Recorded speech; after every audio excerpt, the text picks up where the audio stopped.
Hey, Dan. Obviously, you run Jaron out of the shotgun and under center. You mix it up with him quite a bit. I'm curious as to what you think the output, the difference is, in terms of his numbers, the way he's throwing the ball to that, and versus you guys running it, and what ultimately makes your determination of whether you're going to put him more in the shotgun or more under center. Yeah, I think we'll always be balanced in that regard. I think it's I think there's certain parts of your run game that are better underneath center rather than the shotgun. I think there's certain play action passes that are better underneath center rather than the shotgun as well. I think there's certain things we like to do under center that when you're under center, you never have to take your eyes off the configuration of the secondary. You never have to have that moment or two where you have to have your eyes come down like in the shotgun. So I think there's certain things that the quarterbacks are more comfortable having their eyes down the field the entire time, A. And then B, also, there's a lot of times those quarterbacks, they want the ball in their hands right now rather than waiting. When you're underneath center, obviously you have it immediately in your hands. You have the laces already shaped in your hands, and you're able to make some quick throws out of that way. So there's benefits from being under center, and there's certainly benefits from being in the shotgun. We will always continually evaluate what we're doing out of both from a standpoint of a self-scout situation. But certainly we think Jaron and Nkosi, we think all of our quarterbacks are very capable. Plus, I think there's a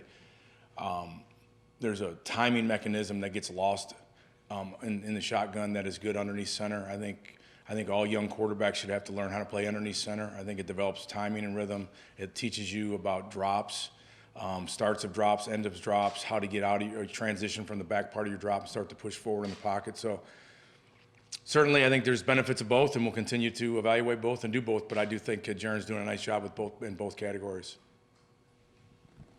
Dan, I know there's a balance between protecting the football and being aggressive at times. It seems like Jaron's done a nice job of protecting the football. Do you feel like maybe the next step for him is to maybe be slightly more aggressive, or how do you feel like he's done in that? I think he's done a good job. In our pass game, the problem was like the first play of the game, Jaron did a great job. We had a 40-yard play to Will Mallory. He got hit on the play. Left tackle got beat, and he stood in there and made a down-the-field throw while getting hit. A little later in the game, we threw the ball downfield to Jeff Thomas. He got hit again. Then right before half, he got hit a couple more times very quickly and dropped back passes. You know what I'm saying? So I think like this pass game, for example, we got a little bit more less aggressive with our down the field stuff just because we were trying to coach the game to win the game, and we were having a tough time at the line of scrimmage, and so we didn't want Jaron back there holding the ball, trying to throw the ball down the field a whole lot, if you will. You know what I mean? So we ran a lot more max protected type things in the second half. Thinking about getting the ball out quickly, we thought there were some things we could get there. So, no, I think Jaron's doing a nice job as far as that. He did force one ball down the field. I wish he would have taken the underneath throw on a third down. They rolled the one high. He didn't see the rotation. Again, one of the disadvantages from being under center. From being in the gun. He was in the gun. He missed the rotation, and he forced the ball down the middle of the field, and we had a shallow cross open. If we would have dumped it, we would have got a first down on that particular drive. So, again, I'm not being critical of him, but I do think he's done a good job of taking what the defense has given him, and certainly, obviously, we can't spend the whole game trying to throw bombs down the field, but certainly we would love to be able to say we're doing it a little bit more. But we've got, again, get in the right situation, the right environment, and be in the right type of game in order to do that. After the Central Michigan game, Brevin said just about the offensive struggles. It's going to be it was the little things that we could fix. Oh, it's the little things. It's the little things. Can you explain a little bit more what those little things are that the offense can fix in order to be more efficient or just more effective? Yeah, from this last game, I think one of the things this past game was we weren't running north. We were running sideways. We missed some plays. Even on our second drive of the game, we had a 3rd and 3, and Cam Harris, if he just runs straight, he's going to give you a 1st and goal probably, and hopefully we got a chance to score on that drive. But we ended up going to 4th down. They end up batting the ball down. We lose the down on the whole drive on possessions. So we got to get back to going north. We didn't control the line of scrimmage this last game, so we got to get back and doing a better job of that and just run the football in particular. But I think the big thing was this past week and the bye week was, again, building and continuing to get better with our techniques and our fundamentals of blocking, of route running and route details, about our aiming points by our backs, our initial reads and keys, our quarterbacks, our drops, our eyes, our pocket posture, ball security, assault running. But I agree with Brevin. There were little things in there in the game that we could have cleaned up, but a lot of it was just catching the ball and running the ball and going north and not running sideways and being more physical at the point of attack and some of our run game stuff. Coach, I want to ask you about the offensive line. Obviously, we saw Zion get beat on those back-to-back sacks.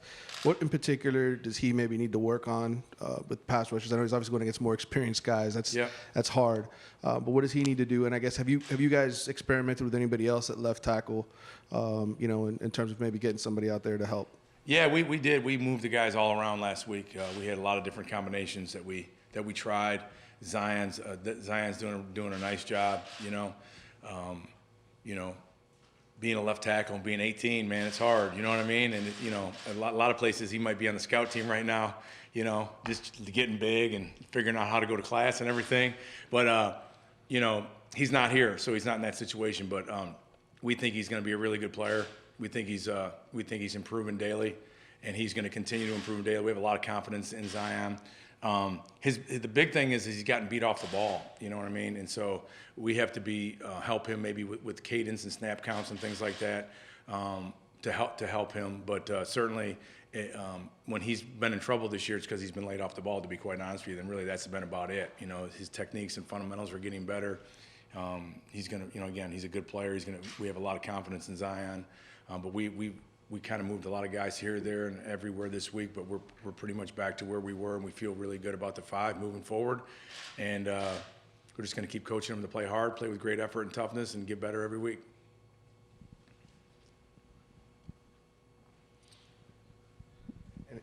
I guess as a follow-up to that, sorry. Is it still the same 6 that have taken the primary, the most of the snaps? It's been basically the same 6 guys with John. Yeah, Campbell, the 5, John Campbell and Kai. Right. Yeah, and then also Oos, too, at guard. There's been a rotation of 8 really, and all those guys. Again, it's a process. They're getting better. We used last week as a practice week. We went against our defense a lot of live, good on good work. Put these guys in some tough situations, and again, it's a process. They're gonna just continue to get better, and we got to build this offense from inside out. And but those 8 guys and. I'm trying to think. There's even a 9th I'm missing. So there's a rotation there, but we think all the guys are getting better.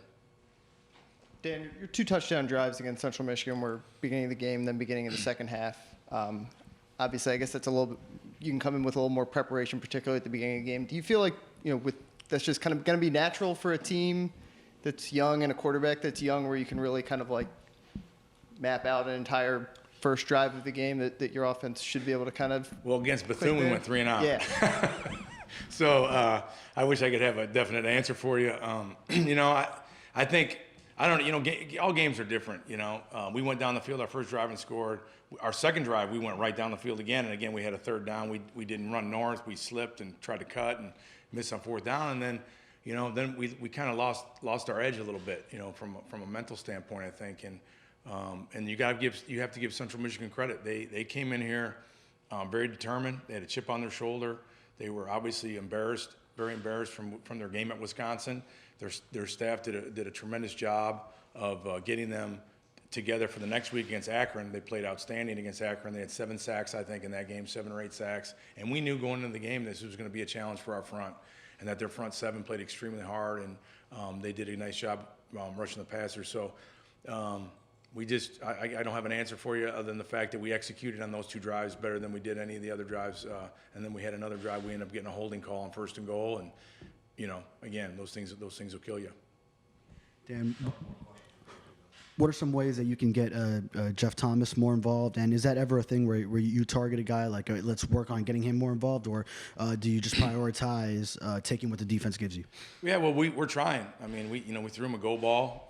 We hand him the ball on sweeps. We throw him the ball on screens. So, we are getting him the ball. I mean, some of that's on Jeff, too. Jeff's got to make plays when he has an opportunity to make the play. Dan, this is your first go-around with this team. Now you've got 4 games that, are working bodies. How is that helping you? How is it changing the way you game plan? And do you feel like you have the right schemes and things like that for this group of personnel now that you have a body of work in games? Yeah, absolutely. We think that these guys are really starting to understand it, better and better the more we do it. The bye week was, again, good for us to do it. And I think the more reps our quarterbacks get, the better they're going to play. And again, I think the big thing is plays don't work. There's really three reasons why. It's a mental error, it's a physical error, or it's a structural error.